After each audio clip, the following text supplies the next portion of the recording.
dari Ibu Eni Marianti. Assalamualaikum Dokter Aisyah. Saya Eni dari Medan. Tanya dok, bagaimana cara kita mengetahui diri kita atau seseorang itu terkena mental illness dan bagaimana cara mengatasinya? Iya, baik. Mental illness ya, mental ya. Kita kalau bicara mental itu pasti kaitannya sama otak yang kaitannya sama limbic system tadi ya, limbic system dan otak reptil, otak mamalia dan otak reptil ya.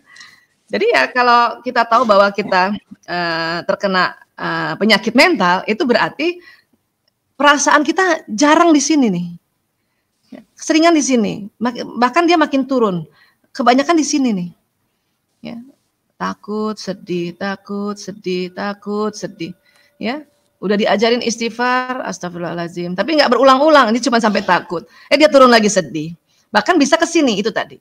Jadi kalau sedih berkepanjangan, terus kita merasa gini ya, saya nggak ada gunanya lah jadi seorang istri, itu berarti di apati. Ini belum depresi ya, si apati. Ya.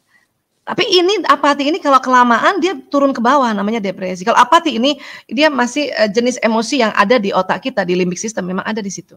Ya. Nah, kalau dari saya emang nggak ada gunanya jadi istri, dimarahin terus. Nah itu lagi apati namanya. Nah orang apati ini ciri-cirinya dia nangis aja udah nggak bisa nih. Ya. Nah kemudian ya dia nggak bisa, nggak cuman bisa nggak ada energinya negatif, nggak bisa bergerak, ya mau ambil wudhu aja, udah susah, nggak bisa bergerak kakinya, lemes banget, lemes. Nah itu apati. Dan kemudian kalau misalnya, ini setan juga masuk nih, ya. Kan setan itu kan, iblis itu kan dia tugasnya adalah menstimulasi emosi kita. Walaupun ya yang ambil keputusan bunuh diri pakai tali apa segala macam itu manusianya. Manusianya ya. Nah, kalau dia berpikir kayaknya lebih baik saya mati, itu berarti namanya ada ide bunuh diri ya. Kalau dalam ilmu kesehatan jiwa dia ada suicide-nya. Berarti sudah depresi di sini. Ya. Nah, itu yang tadi saya bilang, kalau sudah nggak bisa ngapa-ngapain ya, sholat aja udah nggak bisa dilakukan, malas, dan kemudian ada ide bunuh diri, itu namanya depresi. Depresi, ya, jangan sampai kita seperti itu. Auzubillah min zalik. Makanya waktu emosi mulai turun, ya itu pakai tuh kalimat-kalimat zikir tadi, astagfirullahaladzim, supaya dia naik lagi. Kadang turun lagi, nah supaya dia naik terus ke atas. Kita menjaga itu. Ya. Makanya dikatakan juga keimanan seseorang itu naik turun karena ada pengaruh emosi. Iya. Nah, pada saat emosi kita turun menjadi takut dan tidak cepat-cepat naik ke atas, nanti itu tadi yang saya bilang, nanti keimanan kita turun. Apa keimanan kita turun? Kita lupa kalau Allah Maha segalanya, Allah yang memberikan rezeki, Allah yang Maha kaya, gitu kan? Atau misalnya kita lagi turun gini marah, ya. Nanti kita lupa kalau Allah itu Maha bijaksana, Allah itu Maha adil. Kan kadang-kadang kita gitu ya, apalagi sekarang ya, misalnya ada masyarakat yang pembagian sembako dia nggak keterima kan, nggak terima misalnya, ya. Kan dia emosinya sini marah kan, karena dia di sini marah terus, dia lupa bahwa Allah tuh Maha adil. Sebetulnya bolehlah marah karena kok nggak dapat ya saya ya. Nah, tapi istighfar aja, astagfirullahaladzim, supaya dia berada di sini lagi atau di sini. Kenapa? Karena kan bukannya nggak dikasih, tunggu dulu, ini kan ngebagi ini juga susah, orangnya banyak, kasih waktu lah itu pemerintah, kesian bagi-bagi gitu kan. Nah, gunanya apa ya? Tadi selain nanti badan kita sehat ya, ini tadi ya, saya kasih lagi sedikit ya. Ini maaf ya, saya percepat dulu ya. Selain badan kita nanti sehat ya, nah ini tubuh kita ini ada dua jenis, badan seluler dan badan bioplasmik. Ya, nah ini kita jarang belajar ini, karena ini memang harusnya dari SD belajar. Kalau di Jepang, di Cina, di India, dia belajar ini, ya.